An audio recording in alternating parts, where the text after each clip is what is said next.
as we are, I guess, all reading newspapers, we are learning constantly that ESG integration in financial markets context is becoming more and more a topic of high interest and very important moves.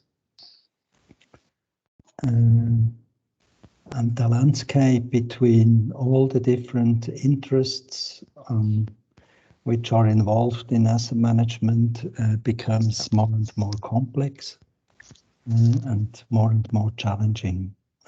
As we are Inrate, we are facing these challenges, and this has led to quite a charge program of today, as we are addressing some key questions of investment related to ESG. And I guess it makes high sense to start on the basic field, and the basic field in asset management are the passive approach and active approach, and starting from this field to develop the views, the points, and to evaluate the possibilities and to see finally what it ends regarding all the properties of the portfolios, especially regarding the ESG profile, to think in these two ways and not to be confronting each field with the other one. So we try not to go to a battlefield today, but I'm very confident that the specialist we can welcome of today will exchange in a very expert way. So Kasper Holler will lead through the event, as we are already used to it. Welcome, Kasper, and many thanks for all the speakers to join us today. And Inrate is very proud of having so many invited guests for our webinar of today. So Kasper, you can take the lead. Yes, thanks very much, Christoph, for the introduction, and welcome to today's webinar also from my side. At least in Zurich, the weather seems quite perfect for an event like this morning. It's a pleasure and an honor for me to be your host for the next 90 minutes. Before I introduce the first speakers, let me stress out 3 points. The first one is quite simple but important. We heard it already. Please let your microphones and cameras switched off during the whole webinar so we can concentrate on the presentations. Second point, a record of the event will be available next week. You'll receive a code to watch the webinar again if you'd like to. And third point, you are welcome to ask questions. Please use the chat function to do this. And we'll see if we can take all the questions. Like Christoph stressed already out, it's a quite charged program. So possibly if we can't take all the questions, we will try to provide you an answer after the webinar. But enough with the organizational points, let's get to the presentations. In the invitation, we addressed 4 Ws. One of it is the one that Christoph also referred to. It's the question, which approach, active versus passive, offers which possibilities, and what is the respective scope for implementing ESG? We have 2 presentations addressing this topic, one for the passive side and the other for the active side. I'm very pleased to start with our first speaker. Speaking for a passive approach is Patrick Ulfetti. He is the Deputy CIO of Publica, the pension fund of the Swiss government, as probably most of you know. His responsibilities include portfolio management, the selection and monitoring of external managers, and the development and implementation of the investment strategy.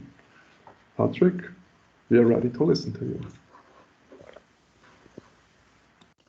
Yes, thank you very much.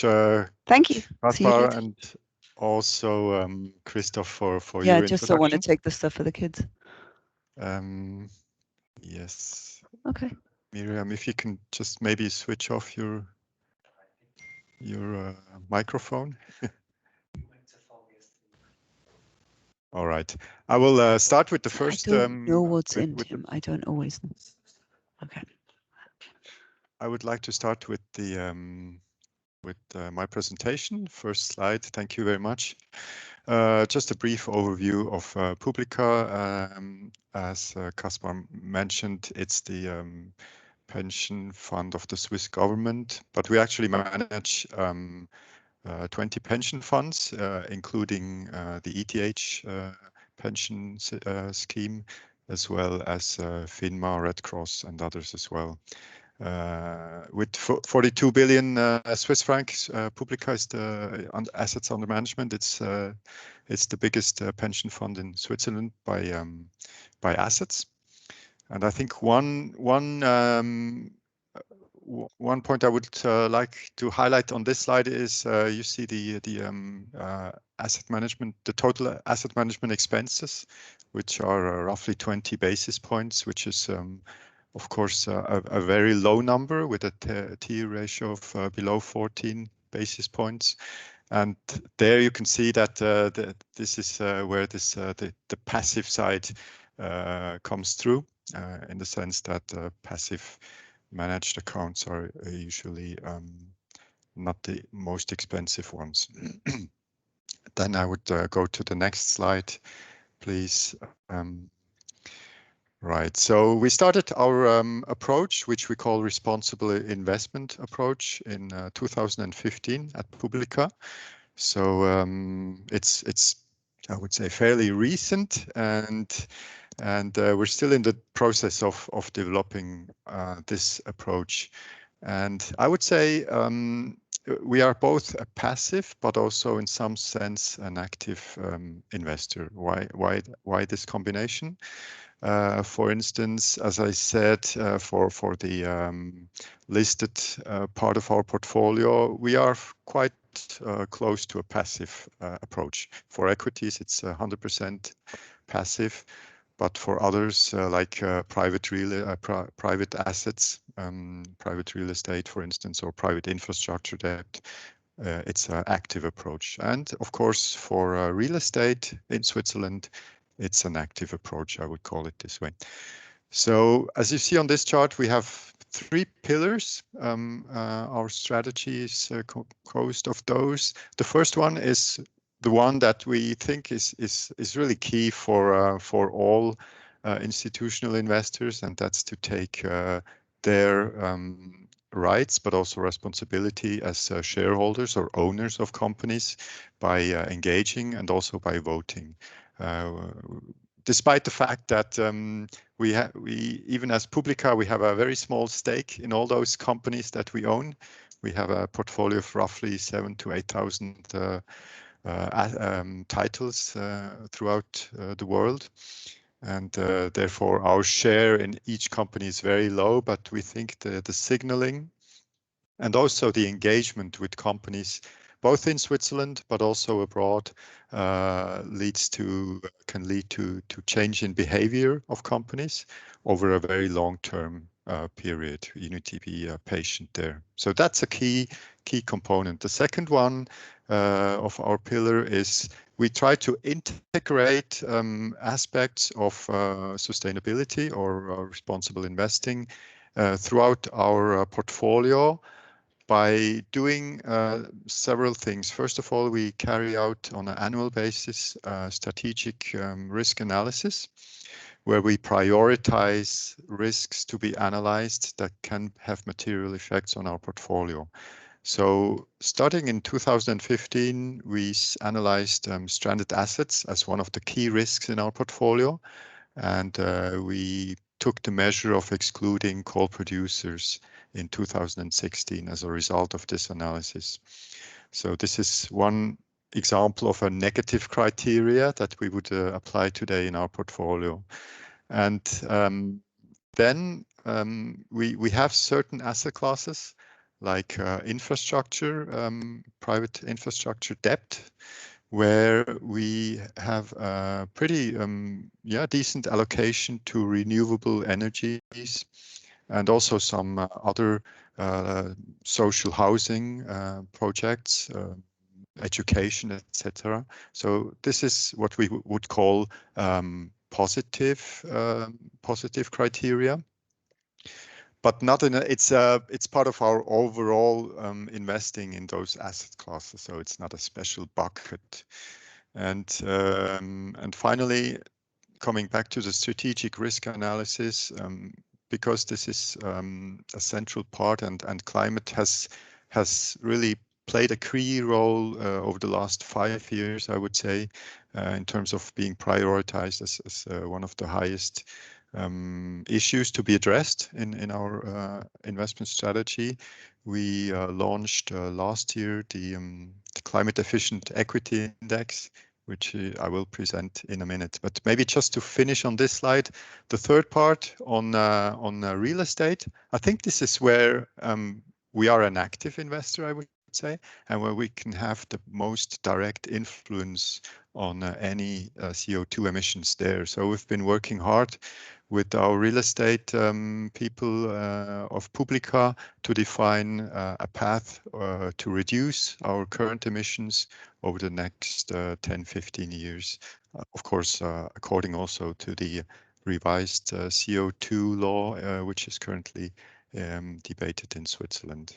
So with that, I would go to the next slide to give you an idea of how you can tackle climate-related risk, but also opportunities within a passively managed equity portfolio. You see here our climate efficient index composed of 3 elements. Why 3 elements? The basic thinking behind that is that we believe we may end up on a different warming path, which cannot be predicted today, which may be different from the 1.5 degree that everybody would like to achieve, of course. So it could be that we are either on a higher path or we achieve the 1.5 in a later stage. And that means that depending on the speed and also the way we adjust to this climate path, you have different risks and opportunities in your portfolio. And therefore, it's not sufficient to just make a reduction of your carbon emissions in your portfolio. You also have to take into account some other risk factors. So starting with the first one, the first measure is really the classical one, this so-called transition risk, meaning that companies will have to comply with CO2 emissions. As we heard from Christoph this morning, Shell just got basically the order from the Dutch court to reduce its emission. That's quite unusual, but most companies will have to reduce their CO2 emission. That comes at a cost, and this cost is then projected here over a period of 30 years, discounted back to today's value and compared to the current equity portion of the company. So that's the transition risk side. But if you have transition risks, you may also have some opportunities because you need alternative technologies, new ways of going from fossil to non-fossil. And therefore, the second element is what we call the technology bar, which is a method of assessing the value of patents of all the companies in our universe. So a company filing a green patent, for instance, to store energy or to produce renewable energy or some other green-related technology. This is captured in this element, and with a specific algorithm, the potential revenues of this technology are then discounted back to today's values and assessed as well. So we have those two sides in terms of the transition from a fossil to a non-fossil economy. The third element, which we think is one that is very often missing, currently there's little data available, but is one of the central elements in the climate policy is physical risks and opportunities. Why is that? Because we believe that although governments are keen to do changes, they come slowly, and therefore we are likely to end up in a path of higher warming, which leads to bigger threats of climate-related extreme weather events. And this is captured in this third element, whereby the location of each company's both production but also maybe office sites are mapped geographically. And then over that, there's an overlay of climate modeling. And so therefore, this method is able to detect sites of companies that are potentially threatened by either storms, hurricanes, flooding, or other extreme weather events. And that means that this element actually captures a lot of companies from all kinds of different sectors. So not only the so-called fossil fuel related sectors and companies. So in a nutshell, that's what this index is doing. And for each of those three elements, we seek to achieve a 50% improvement compared to our current existing benchmark, and that on a continuing basis, which means that over time we expect that our portfolio will basically follow the progress made by the companies in our universe, and gain in climate efficiency, and maybe hopefully go, of course, towards the 1.5 degree path, which is the target of the Paris Agreement. Yes, we have a time frame of about, we will finish implementing this index in our entire equity portfolio this year. So that includes not only Switzerland and Europe, but the global portfolio, including emerging markets, including small caps as well. And currently we have another project which is not on this slide, but where we asked our managers for the corporate credit portfolios, investment grade credit portfolios, to reduce the carbon intensity there by at least 40% until the end of June of this year. And therefore we are expanding sort of this climate awareness in our equity as well as in our corporate credit portfolios.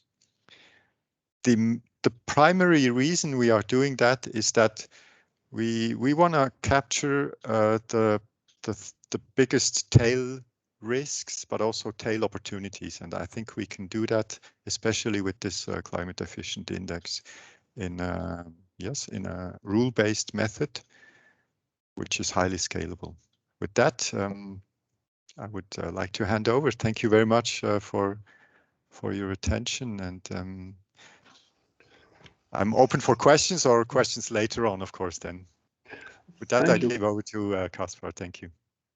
Thank you very much, Patrick Ulfetti. Maybe just one question, as we're quite good in time, and maybe later on we can discuss with other speakers. But just to understand the process by Publica. To realize this strategy, and then talking about the equity portfolio, is there a given risk budget or a tracking error to a standard index, maybe the MSCI World, that you have to respect by doing this? Can you say something in this respect? Yeah, that's a very relevant question. Of course, so we have two things. We have from a strategic asset allocation perspective, we have a risk budget that we define every 4 years within the ALM process. But here in this case, for the implementation of this index, we have tracking error budgets.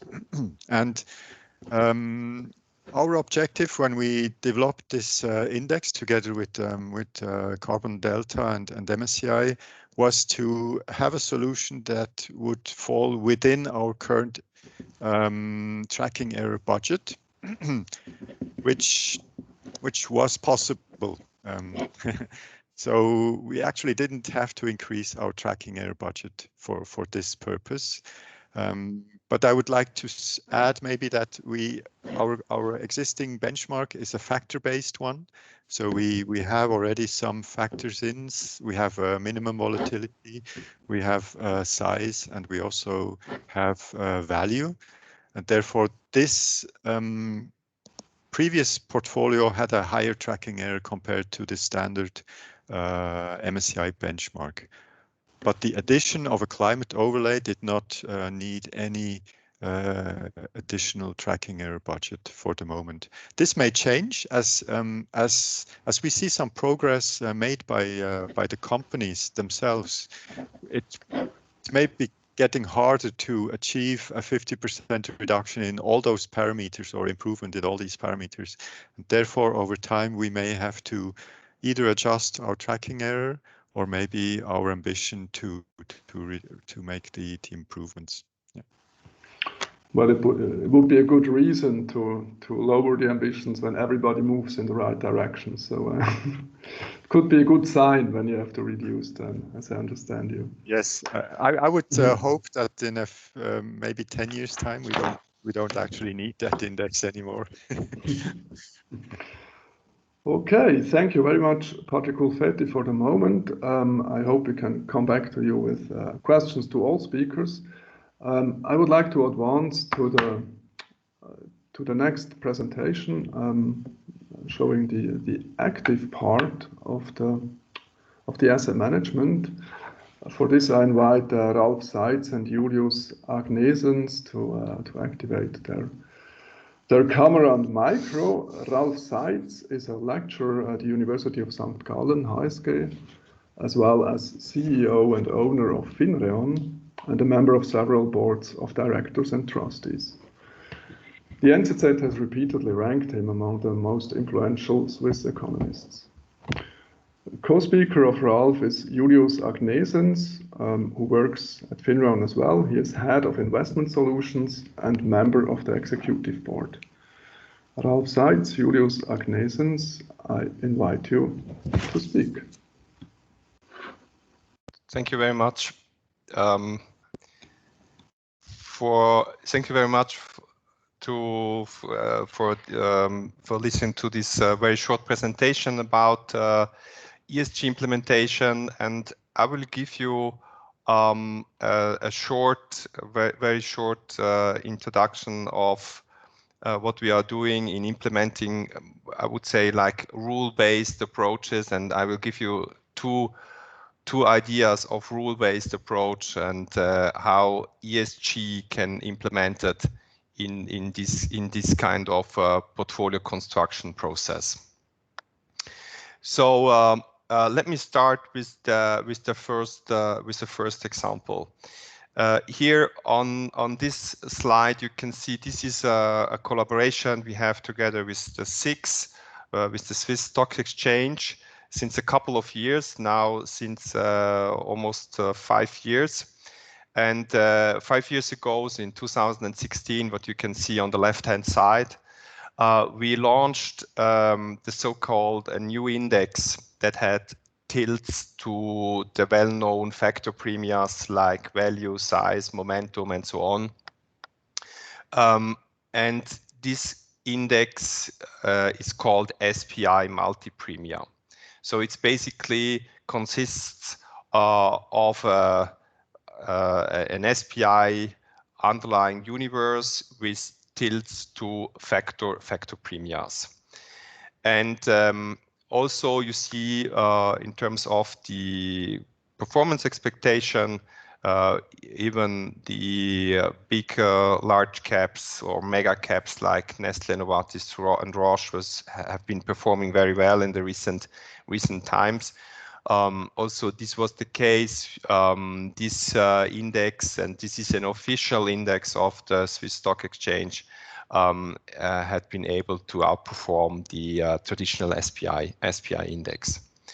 And now, in March, the Swiss Stock Exchange issued a new index additional to the existing SPI MultiPremium index. And this is the so-called SPI ESG MultiPremium. And now this index is based on the same methodology as the original one. It's based on the SPI universe, and it's giving some tilts in the well-known factor premiums. But now there is the ESG rating is implemented from Inrate into this index. So I think this is a very good. It's not really a poor active approach, because it's still very rule based. It's written in a rule book, so the whole index construction is predefined. It's defined how we're gonna calculate value or size or momentum. Everything is published on the homepage of the SIX, but it can be ESG criteria can be implemented here in a very easy and rule-based way. So for all investors who like to invest in a SPI ESG universe, who like to have tilts in well-known factor premiums, are now able to, let's say, passively invest and passively replicate this kind of rule-based ESG approach for the Swiss stock market. Let me give one word on the construction process. On the next page, I don't want to go too much into detail about this. The universe, you see this on the top left, the universe is just the 60 of the largest stocks in this new SPI ESG index. I think Mr. Bahr will give you later some insights about this new SPI ESG index. And then we're going to do a selection for each factor premia. In this case, it's the value premia. We do the same for the size, momentum, for all of the 7 risk premias. And then the second step would be the construction of these factor portfolios. In this case, we use an allocation scheme of risk parity. So we weight all the stocks using this risk parity scheme, and this gives us then this single premia indices. In this case, as an example, you see this in the middle of the right-hand side in the middle. It's SPI ESG value premia. And also there's an index SPI ESG momentum premia, SPI ESG size, and so on. And then finally, all these 7 factor premias are then combined into a portfolio. You see this on the lower left. Then these 7 factor premia portfolios are combined using equal contribution to tracking error. So we combine them, and we predefine that each portfolio should give the same contribution to the tracking error of the whole portfolio. This a little bit helps you also to make the whole portfolio smoother, and that not the big tracking error premias have a too high allocation within the portfolio. Finally, we end up with this SPI ESG MultiPremium index that is provided by SIX and can be replicated passively. So probably on the performance side, you see this on the next page. This is the data from here. I think this is, yeah, you cannot see it on this slide.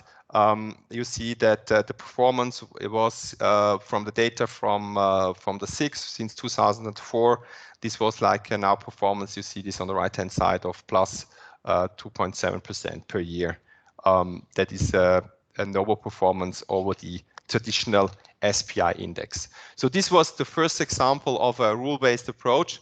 Let me go now to a second example of how ESG can be implemented into a rule-based approach. You see these two solutions we are providing. The first, and these are so-called zero carbon solution. The idea here is to provide investors the possibility to really invest not in 2050 in a zero carbon solution, but today. So it is possible, and this was our question, how is it possible that we can invest today in a portfolio with really zero carbon emissions? And this is exactly what we are doing. You see the two kind of solutions on the left-hand side. These are portfolios where we hedge all the carbon emissions out. These are really CO2 neutral portfolios. And the hedge is similar like an FX hedge. So we don't hedge like in a traditional FX hedge, Swiss francs against US dollar. Here what we are hedging the high carbon stocks versus the low carbon stocks. And then finally, we have a really low tracking error portfolio with zero carbon emission. And the second type of solutions are the so-called negative carbon solution. The idea here is that we are providing a portfolio with a very high negative carbon footprint.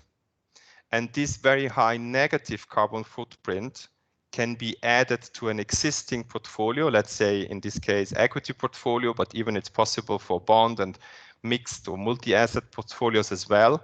And adding a carbon negative portfolio to an existing portfolio gives then a carbon neutral portfolio. And this negative portfolio still have the risk premia within, so it's not, you don't lose any risk premia by putting this 10%, but the beta, in this case, the equity beta, is also added in the 10% of this offsetting, we call it offsetting solutions, of these offsetting solutions. So two solutions, zero carbon solutions in a portfolio and offsetting position with highly negative carbon emissions that can be added to existing portfolio to neutralize their existing portfolio.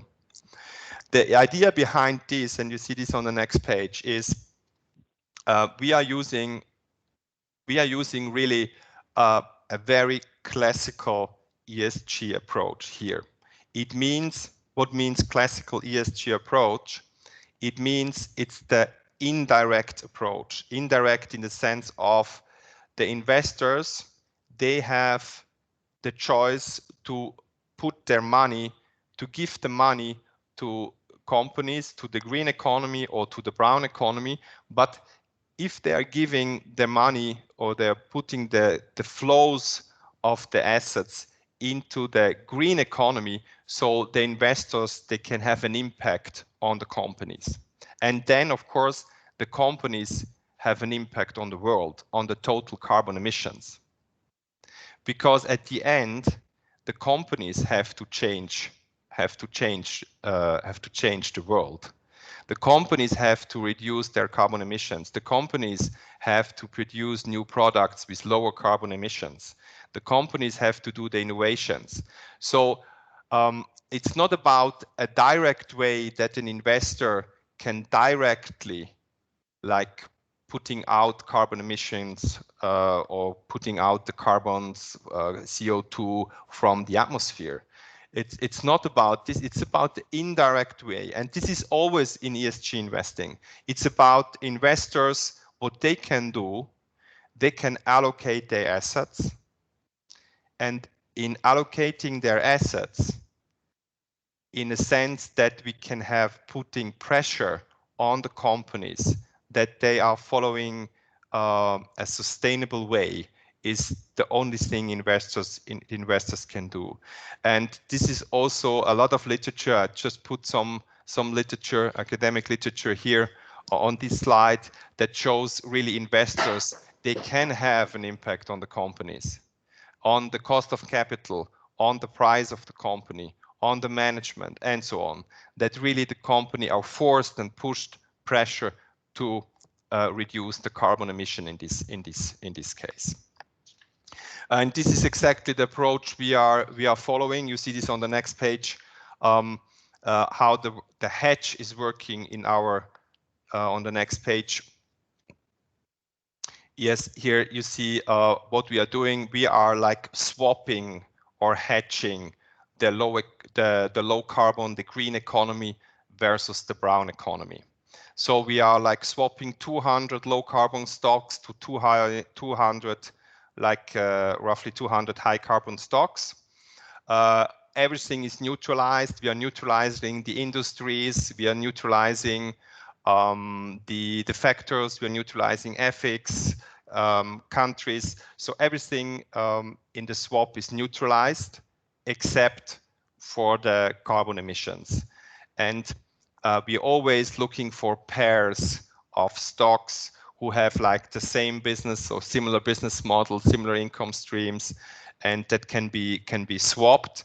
And overall, also we do the beta adjustments. And the idea is really that we invest in the green economy and we de-invest in the brown economy to get a lower carbon footprint. So it's a classical ESG approach, but we do not only exclude the brown economy, we even sell the brown economy to give more, to put more pressure on the companies, on the underlying brown economy companies. And also in terms of the performance, you see this on the next slide. It's important that the performance, you see global equities, still a lot of brown companies, like in brown in the sense of carbon emissions. You see still the carbon footprint on the last line, 51 tons left on the last line, global equities, 51 tons of carbon emissions. So it's still far too high. And then adding this carbon hedge, and you see now the performance of the carbon hedge is like almost 0.1%. So we really swap brown versus green. The performance now is almost zero because this is how it should be. It was slightly better because green economy globally was slightly better than the brown economy. But what we want in the hedge, we want to produce by swapping brown versus green economy a negative carbon footprint. So here the hedge has a footprint of minus 51 tons. So adding both together gives the climate neutral portfolio. Same return, you don't lose any return. And we have, as we wanted, we have the carbon footprint of zero. So to summarize, maybe the two approaches on the last slide. These are, I would say, rule-based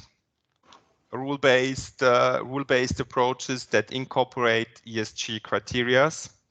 On the left-hand side, it's this new index. It's based on the existing index SPI MultiPremium, this new SPI ESG MultiPremium index, an index that incorporates ESG criteria in Swiss stock market, but also adds some factor tilts in the underlying portfolio.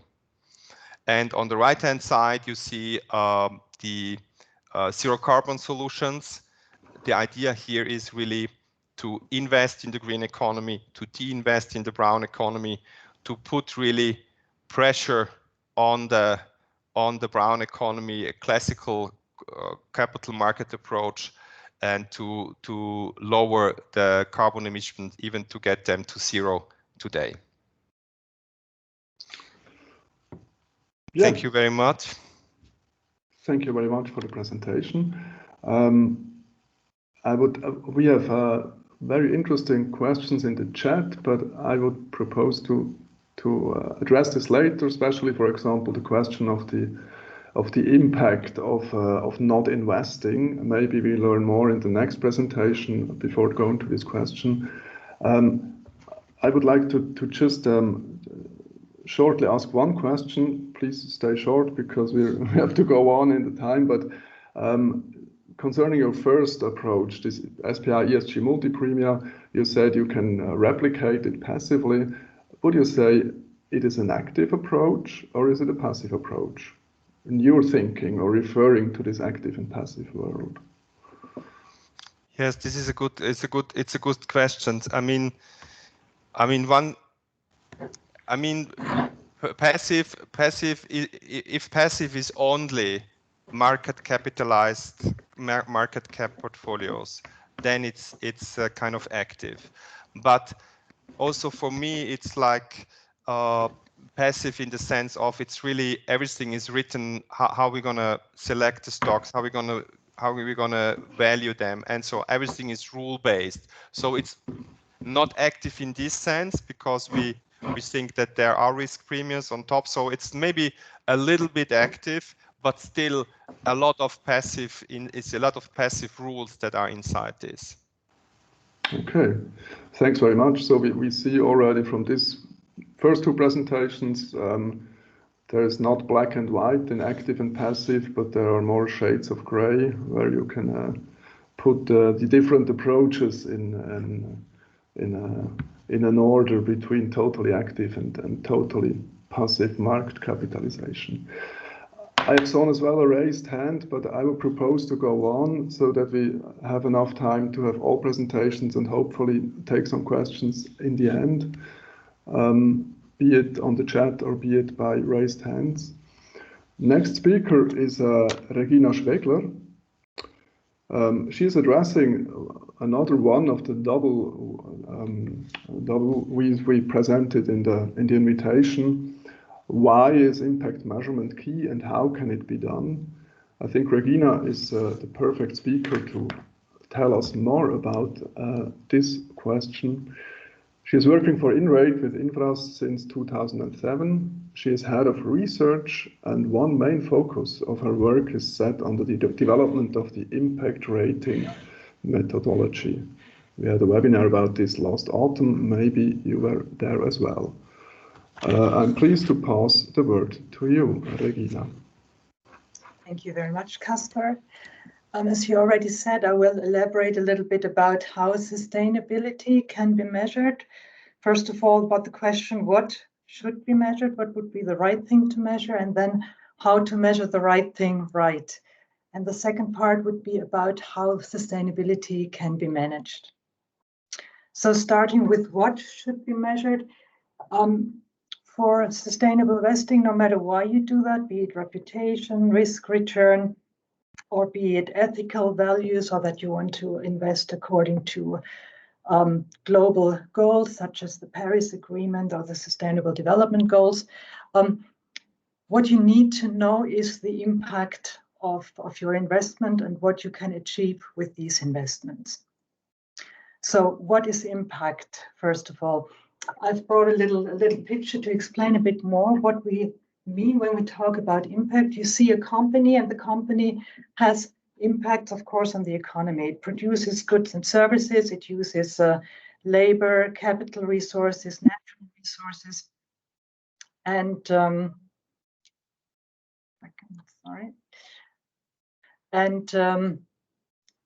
if markets would function properly, that means if we didn't have market failures, then we wouldn't have to talk about sustainability. We didn't need to have regulations putting on carbon prices.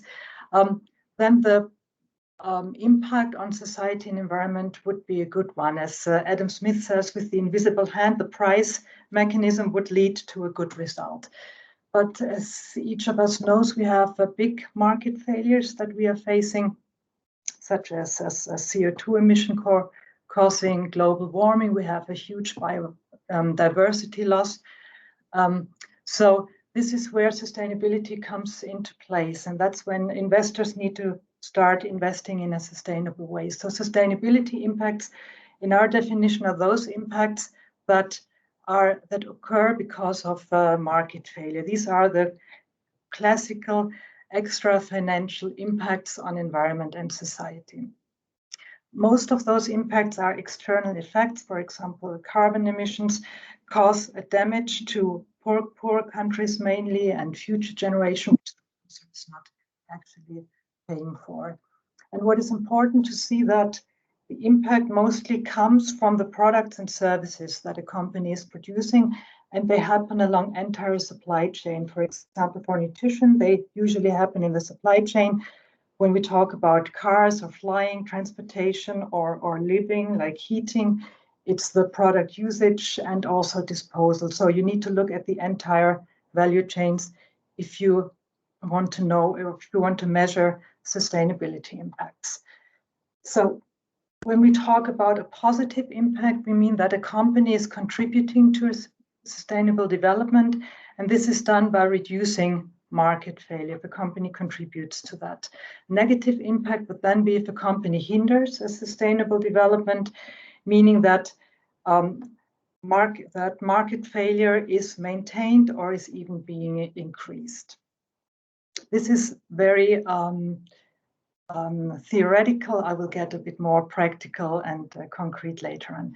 How is sustainability impact measured? First of all, there are 4 different aspects to consider when doing so. I already talked that market failure is the main concept to take into account. Then you have to look at product and services along entire value chains. You have to use benefits as reference values, and I will explain that in a bit. And then in the end, you have to aggregate impacts. And what you come up with then, you see if company or real estate or a sovereign is contributing or hindering a sustainable development. What you come up with is a net assessment, meaning that it's a net, you're talking about a net positive or a net negative impact in the end. So talking about market failures, first of all, market failure helps you to define the material sustainability issues. For example, climate change, biodiversity, human rights, labor standards, and so on. What you need to have here is a systemic and science-based approach, which also takes sector-specific issues into account, because for each sector, of course, different topics, different issues, or different market failures occur. It can make sense at first, for a first orientation, to look at standards like the ILO standards, the International Labour Organization standards, the UN Global Compact, or the SDGs, Sustainable Development Goals. However, all of these are not really enough to do that. We say that as a scientific evidence-based approach is really what you need to have. Then if you have identified the sustainability issues, it's about measuring these. So the scope and extent of externalities starts with measuring actually the physical footprints, like, for example, carbon footprints, water footprints, gender pay gaps, and so on. So you start measuring more on a physical level. That's the first thing. And that's also market failure in the background when you assess that. Then the second point I already talked about a bit is that you have to have a look at products and services and what the impact is along entire value chains. This is the main focus of an impact assessment. However, it also, of course, makes sense to look at management system, the corporate social responsibility management of a company. However, I want to show you some data to show why it's not enough to just focus on CSR management systems, which still some of the ESG assessments are actually still doing today. I hope you can see it. It's a bit small, but I brought the Inrate data. On the blue line is signifying the ESG impact assessment, and the light blue columns are showing a CSR management assessment. And you see all the different companies in the Inrate universe, and they are sorted from a positive impact from the left to the right to the most negative impacts. And what you see is that companies with an A and B grade on the left quite many of those have a negative management assessment, whereas companies with a negative, with C and D grades on the right-hand side, many of those have a positive management assessment. And just a short, just two examples to show that it's especially those companies in industries with negative impacts that have very sophisticated management systems. For example, oil companies or airplane producers, Boeing, for example, they have good management systems generally, but still the product and the entire impact of the company, of course, is a negative one. So this is why focusing on CSR is can be very misleading. Another approach that, in our opinion, is insufficient is if you measure impact by looking at the development potential of a company, like what are the plans, what are the strategies, what are the investments of that a company is doing.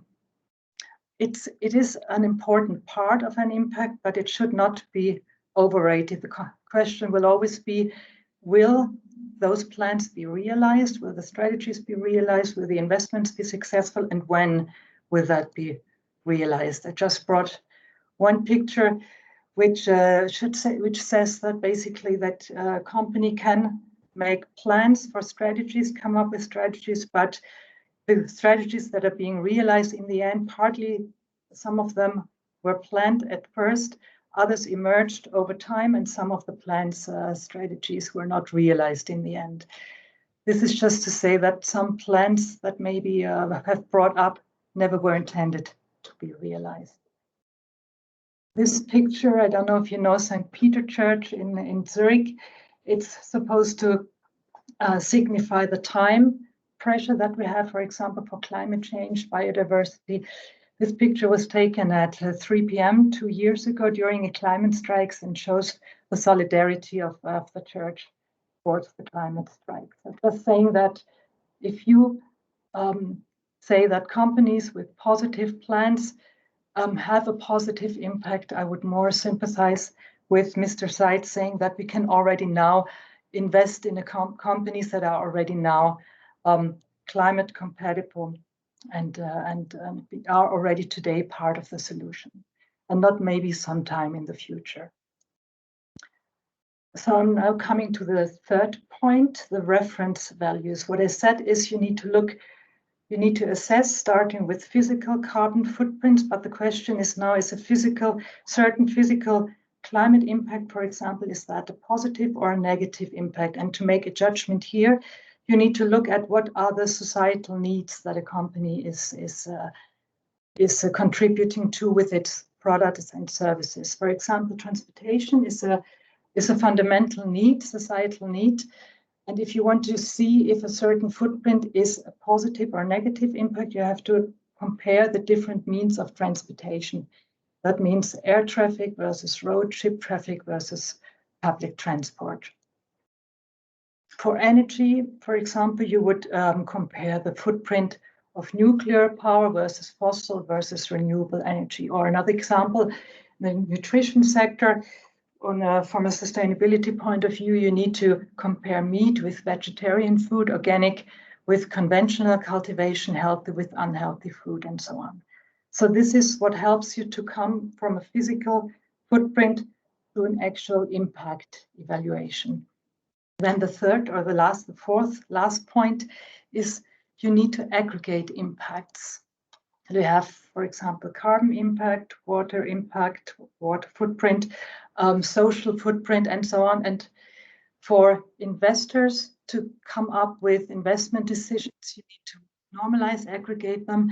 And at best, you would have a cardinal or at least ordinal scale for the overall assessment. And that, as I just said, is necessary to take investment decisions. One possible way of doing so is monetarization. I brought an example of the environmental cost calculations for different energy sources. What you see here is the first thing that, of course, monetarization needs a lot of data. It's You need a lot of information to do so, and you will still have some insecurities. For example, here you see that depending on the assumption, like the future carbon price that you assume, the external effects will be different. And for nuclear energy, it's quite clear that with all the risk and uncertainties we have, that you cannot really come up with a clear figure for the external effects of nuclear energy. So this is on the environmental footprint. But if you, for example, wanted to monetize social footprints, it would be very difficult to do so. So it's a good thing to do, but it's quite difficult, especially at the moment where we still lack a lot of important data to come up with a monetization. Therefore, a more pragmatic approach that we have at Inrate, a semi-quantitative calculation, is the impact scale that we have at Inrate. It's a scale from A+ to D-, and the grades in the A range from A+ to B- signify a positive net impact, whereas the C and D grades signify a negative impact. Excuse me. What is not suitable are mere SDG mappings. I brought an example here. What you have with an SDG mapping, you look at the activities of the companies, their products and services, and you map for each of the SDGs, is there positive or negative contribution here.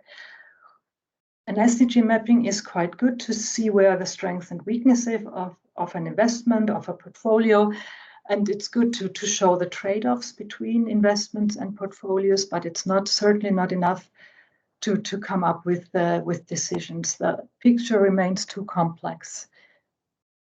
Other approaches then just take the SDG impacts and just add them up. So have an equal weighting of SDG impacts or an equal weighting of management indicators. This is, of course, also not enough. If you get into more detail with the SDGs, you see that some of those are actually overlapping. And not each of these has the same importance for a company in a certain sector. So just for time reasons, I'm not really getting into detail how Inrate is assessing ESG impact. Just in a nutshell, to say that the ESG Impact Rating considers market failures. It looks at products and services and the impact along entire value chains. It considers management practices and management structures, strategies, and so on. And it also looks at the controversial activities and the impact that a company has when it's involved in a controversy. Okay, let's skip that. And if there are any questions and you need to know more details, I'm happy to do so during the questions. I'm now coming to how sustainability can be measured. And I'm very happy that Mr. Seitz already got into the detail here, so I don't have to explain everything from the beginning. He already said that investors can have an investment impact on environment and society, but it's an indirect one. Investors, first of all, have an investor impact if they manage to influence company behavior, and then the different company behavior then should have a positive impact on environment and society. And the two levers that investors can use is firstly selection and active ownership, which is engagement and voting. So the first lever means that an investor invests in sustainable investments and excludes non-sustainable investments, or you can also do overweighting and underweighting. So what happens is that your portfolio is more invested in sustainable companies, or companies with a positive sustainability impact. And this, of course, sends price signals and has an influence on financing costs. The other way to go is that investors use their ownership rights and try to influence company behavior directly through engagement and voting. and hoping that company behavior will change, and that will then have a positive impact on environment and society. So it's the two steps: in first investor impact, then company impact, which then makes up the total investment impact. Now, what I want to stress out is both impacts are uncertain. For example, if the investment impact that you have through selection is uncertain because it's not sure in the first hand how will markets react, how much will financial prices vary, and how will that influence financing costs. There are studies showing that financing costs are being influenced, but beforehand, or for a certain investor, it's not, you cannot really figure out what your influence on financing costs really is. So there's an uncertainty here, and for engagement and voting, it's quite similar. If you influence or get in contact with companies, it's not certain how the company will change its behavior. And also, if you look at the entire picture, if you influence an oil company and do engagement and make the company sell its oil resources, if the resource is sold to another oil company, which then extracts the oil, burns the oil, then in the end, the total company impact hasn't really changed due to engagement. So, and the second important point is the additionality. It's always quite difficult to say if a certain company behavior, change in company behavior, was really caused by engagement and voting, or if the company maybe would have done that but change anyway. So this is the uncertainty, and because of that uncertainty, investors, when they try to have a good, positive investment impact, they focus on portfolio impact, which is the impact of the investments in the portfolio. So that's the left part of the figure. So what selection is actually doing, selection means that the portfolio impact is improved in the short term. As I said, non-sustainable investments are taking out, sustainable investments are taking in. This has a short-term portfolio impact improvement. Engagement and voting, that's a different strategy here. Portfolios keep their portfolio impact in the short term, but an improvement is trying to achieve over time. And the next slide shows you what the ESG impact data can do for you if you want to select or engage. The ESG impact evaluation, as I said, it's based on management, both the product assessment, and you end up with a scale from A+ to D-. And what you can do then is you can compare companies within industries, like, for example, one car company with the other one, BMW, Toyota, and Tesla, for example.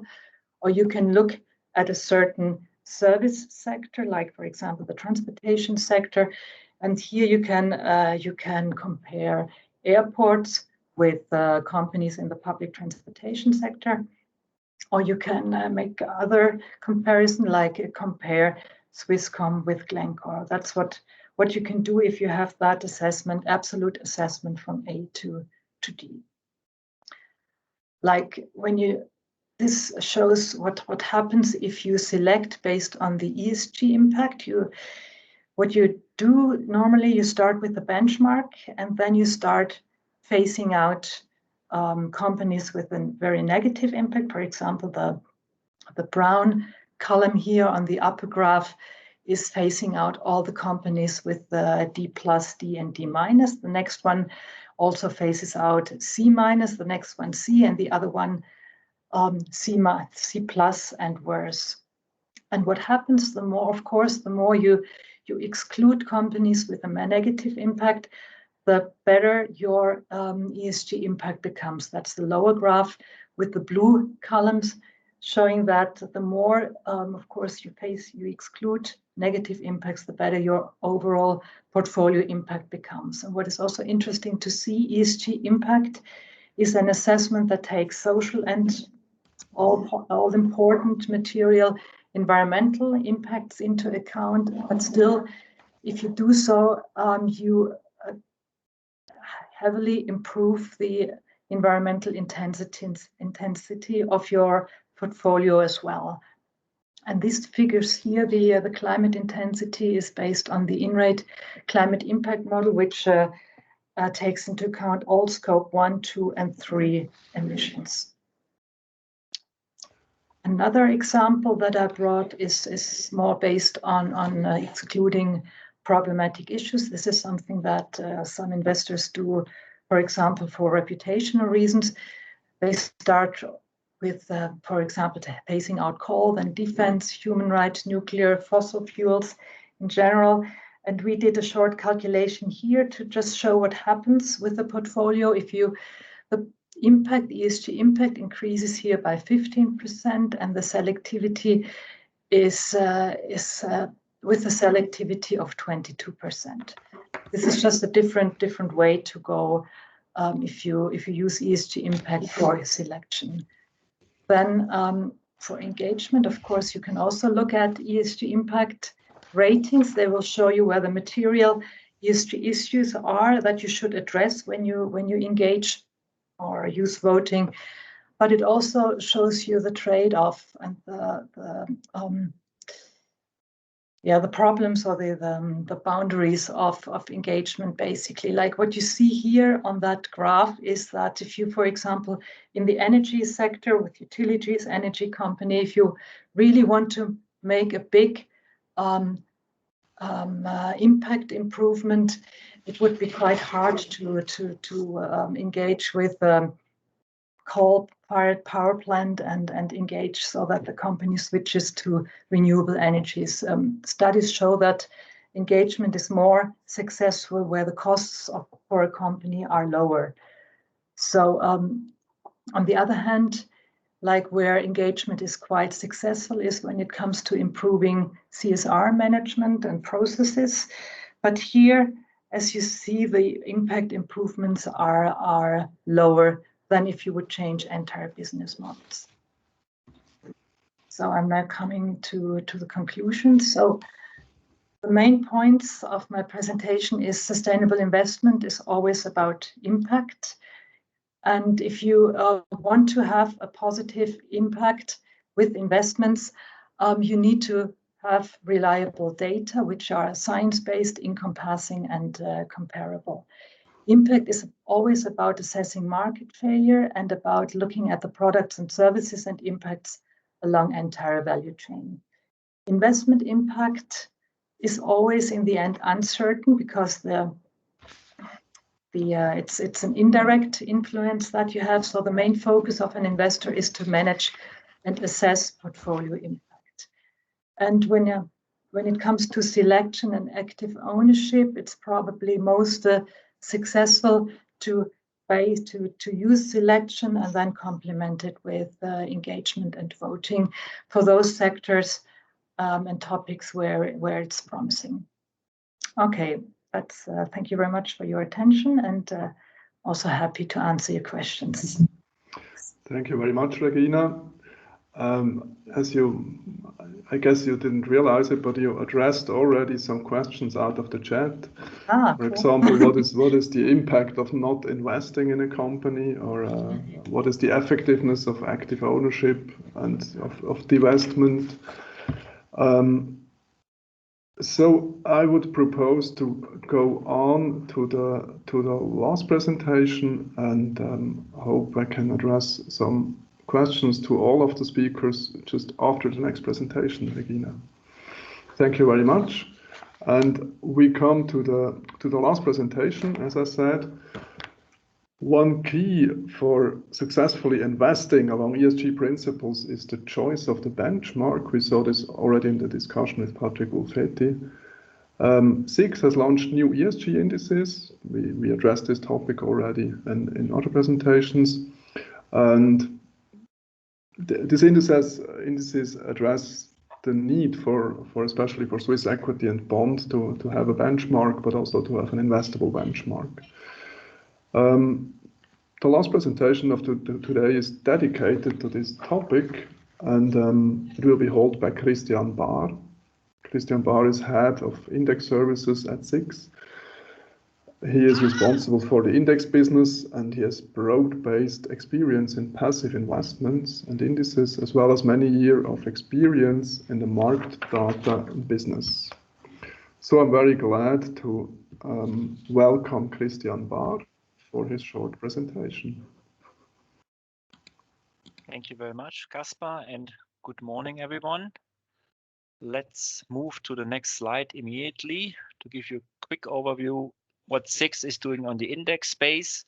Most of you know SIX probably for its indices covering the Swiss market, equity bonds, real estate funds, everything listed on the Swiss Stock Exchange. But SIX is much more than that. We have a lot of equity indices in the Nordics, specifically Sweden.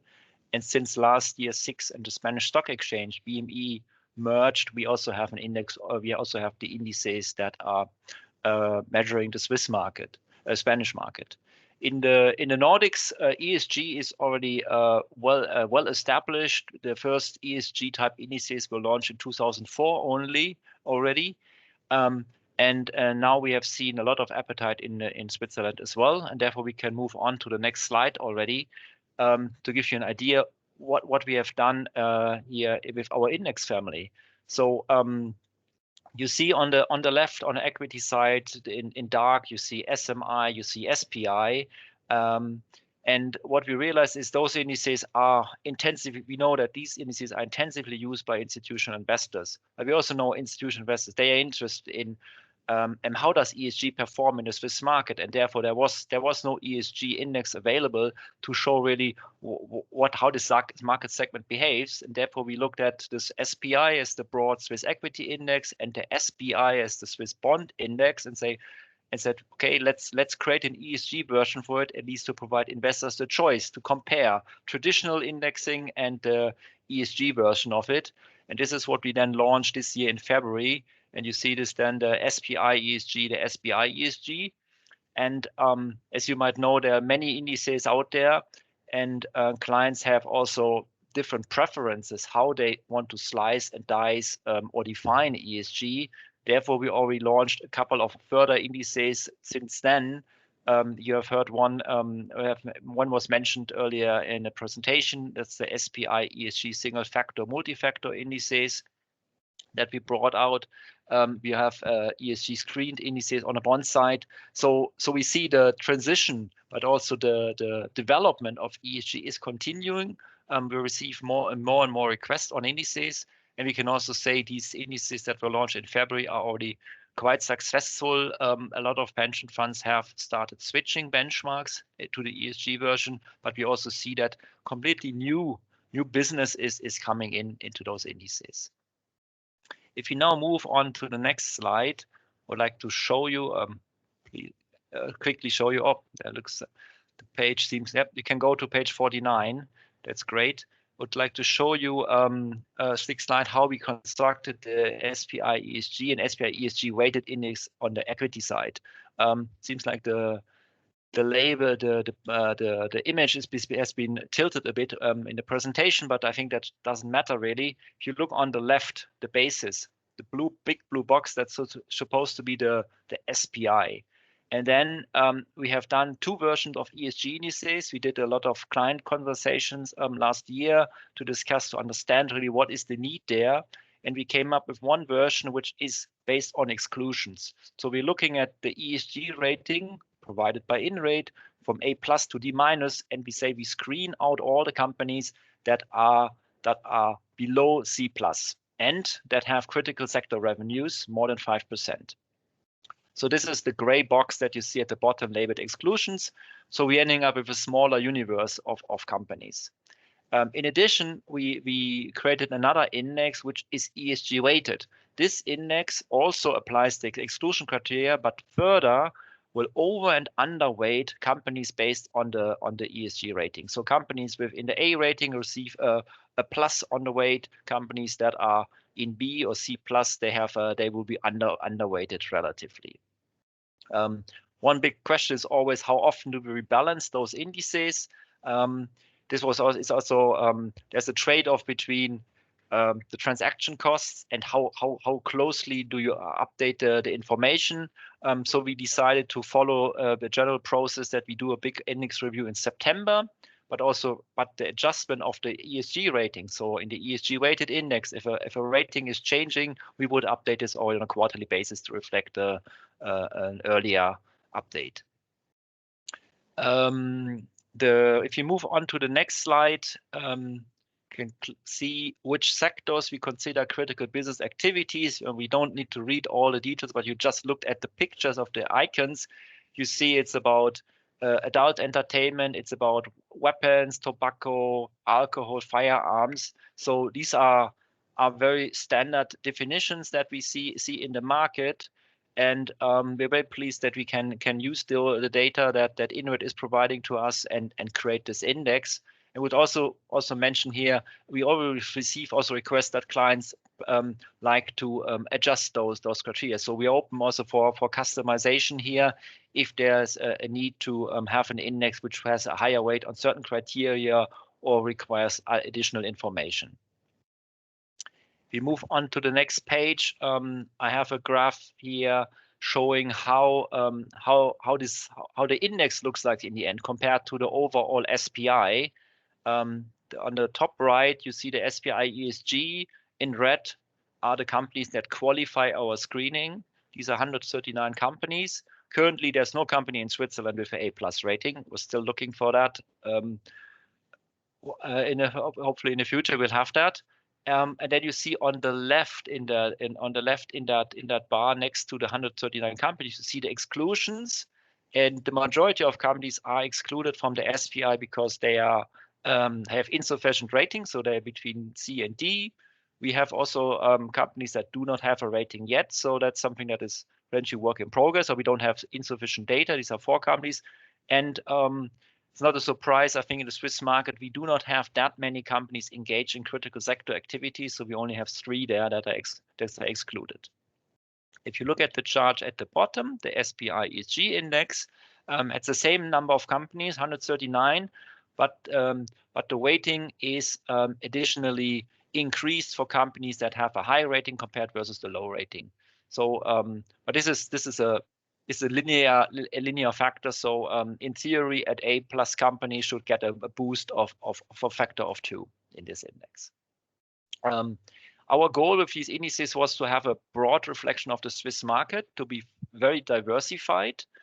But exclude those companies that are from the client, but that the clients could, or exclude those companies or those sectors that clients informed us this is something that they do not perceive as really ESG compliant, and they cannot really market this to the investors. So the index still has a very high market cap. For example, it's the SPI ESG covers 98% of the free float market capitalization of the big index. So we are very close to what the SPI is doing, and we also see an improvement of the ESG score in the indices. If you move on to the next page, there's an overview of all the indices we have now out there. All these indices are fully rules-based. There's no discretion in that.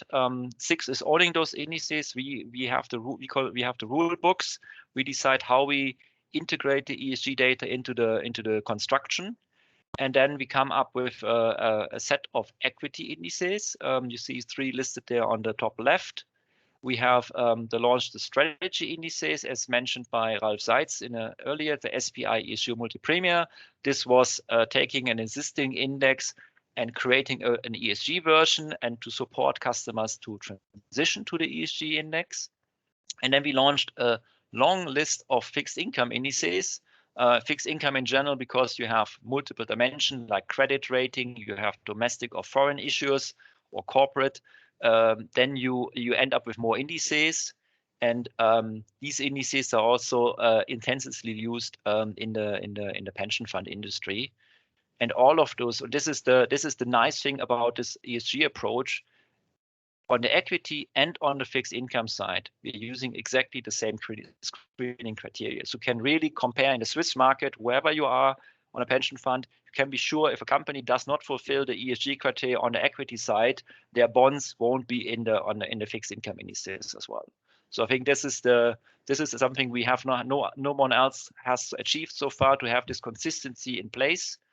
And I think this will also add a lot of benefit for all the institutional investors that are using equity and bond indices in the Swiss market. With this, I'm already at the end of my presentation. I have additional slides in the appendix, and you can have a look at it once they send out to everyone, and the contact details. And going back to Caspar for the Q&A. Thank you very much, Christian Bahr. I would like to use some questions of the chat, or maybe extend them a little bit. First, right to your presentation, Christian. There is the question, why include the C+ in the SPI ESG? Because it isn't really sustainable by definition. It is not sustainable, but it's on the path towards sustainability. So we would also like to capture the upside potential. And the other idea is also that we have not only ESG as one criteria in the indices. Diversification among companies, diversification among sectors, as well as a large universe are also criteria that are important. And based on the discussion with clients, the preference was really to have a broad index with 139 companies instead of a very narrow index of only 50 companies.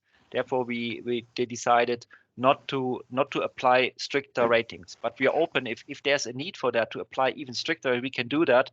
But we should keep in mind that then the index will become very narrow, and with a narrow index portfolio, you also have unanticipated risks involved again. Mm-hmm. Maybe one follow-up question. I mean, the differences, as you showed, are quite minimal to the regular SPI. What would happen if you had to exclude Nestle, for example? Or is it possible or thinkable that you exclude a really big company when they go down with their ratings? Or are you just stuck with these main companies? That's the biggest challenge in the Swiss market. We have those three large companies dominating the equity sector. We have fixed rule sets. So if Nestle, Novartis, Roche, if they will receive poor ESG ratings based on the index rules that are applied, they have to leave the index. This is one of the the consequence of a rules-based approach.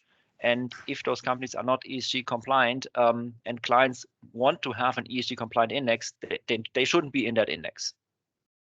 Okay, so that would be my answer to that. Because either you live to the standard and say it should be an ESG index, and you have to do the screening, or you use the traditional index if you prefer less ESG compliant companies. Thank you. I would go on with a little bit a similar question in the direction of Julius Agnesens. I hope he's still with us. Just going on with this point, maybe a little bit more general. You showed with your index that you go down from the 210 SPI companies to the 60 largest to the 30 you pick. More generally speaking, how many companies or which part of an index can you use to have a portfolio that has a substantial ESG potential but still stays close to the main index? Is there kind of a rule? Well, it's probably easier to make up rules for a global portfolio. As Christian pointed out, it's a bit specific for the Swiss market. So already if you start capping the three largest stocks at, for example, 5%, you would end up with the 5% tracking error for the overall portfolio.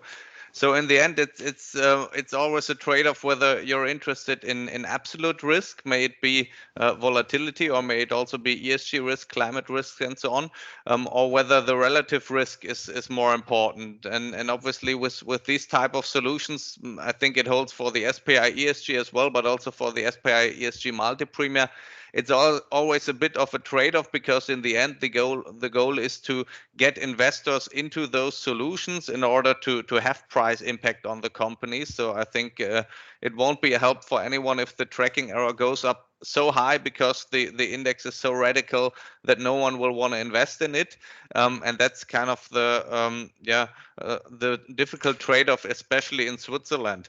If you go to a more global portfolio, you see, for example, that global ESG indices can easily go down from 1,600 global stocks to like 500, 600, 700 global stocks with still a tracking error of 1%, 1.5%. So there's still room to make it even more radical and still stay within tracking error limits, and this is kind of a bit the difference, Swiss market to global market. Thank you very much. So globally, it's more easy if you don't have these elephants that you just have to refer to in a certain way. And also, if you have like a broader base of stocks from which you can cut a large percentage, because obviously if you cut away 80% of 1,600 stocks, you still have enough stocks to have like a broadly diversified portfolio, at least in absolute terms. Okay. Thank you, Julius. As a last question, due to the time, I would like to pick up the first question out of the chat and pass it first to Patrick Ulfeti, and afterwards in an adapted way to Regina. There was the question to concretely to Publica. You just talked about climate. Are you also addressing other aspects of ESG, like the social, the S for social? Yes, thank you for this question. That's of course absolutely right.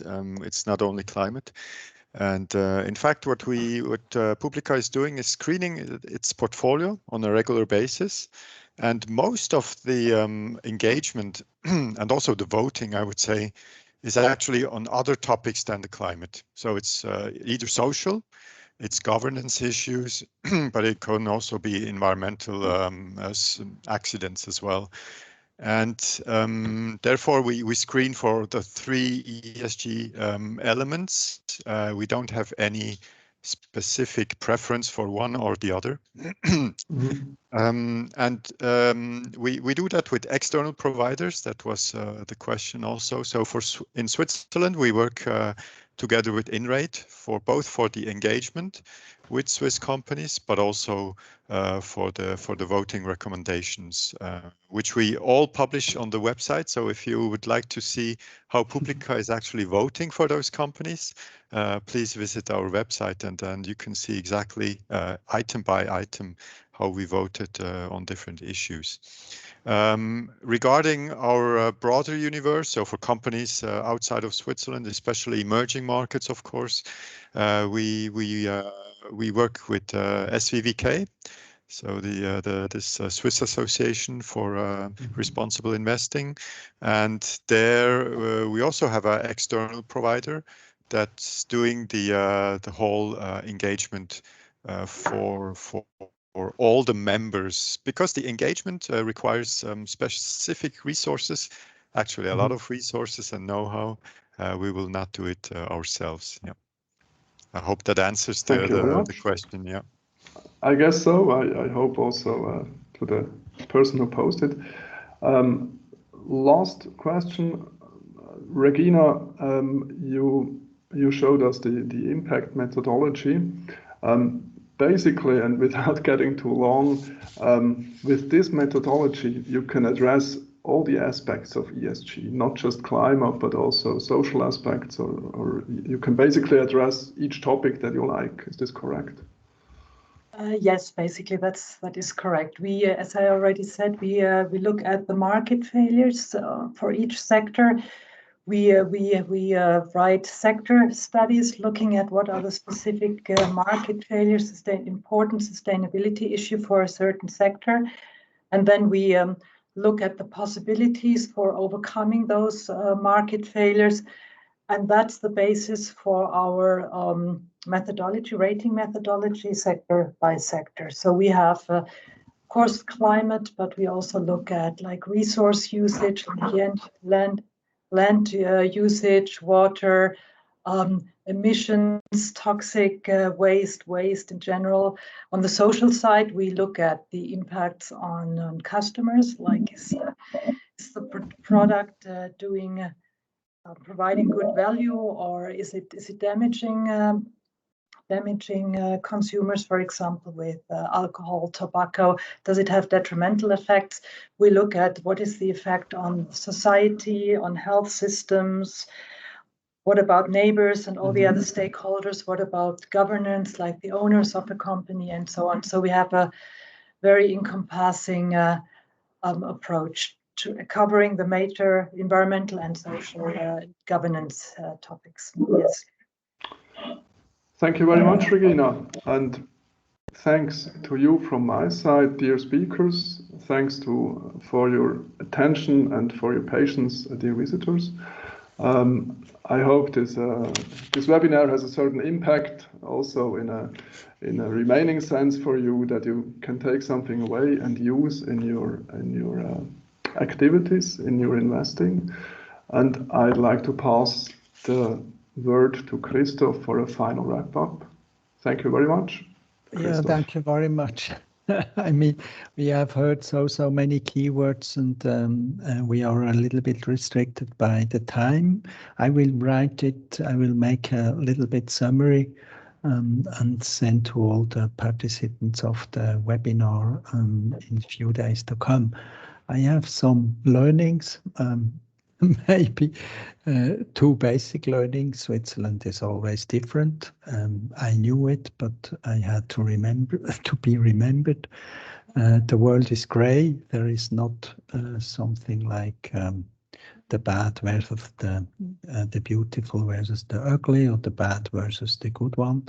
But the key, one of the most important impression for me is that the integration, the implementation of ESG is in a very precise mode, possible in all approaches we have heard today. So it's a very flexible thing. And the second main point for me is that nobody approached the concept by the target. We have some exclusion ideas, we have some improvement ideas, but to say I want to be on this and this point in some time to come, as for instance the policy is typically doing, or in the frame of asset liability studies we are used to do. Regarding ESG, this is still an open, let's say, context or field. So it remains to me to thank to everyone for the contribution, and I'm also very impressed about all the questions which have turned in. We try to answer it also in a few days to come, and to integrate in the answer also the speakers which had been announced. Hoping that you can improve your knowledge till our next webinar or event. Let's close my small words by thank you to all of the speakers and all of the attendees of our conference. Bye bye, and may we see you soon. Bye bye. Thanks.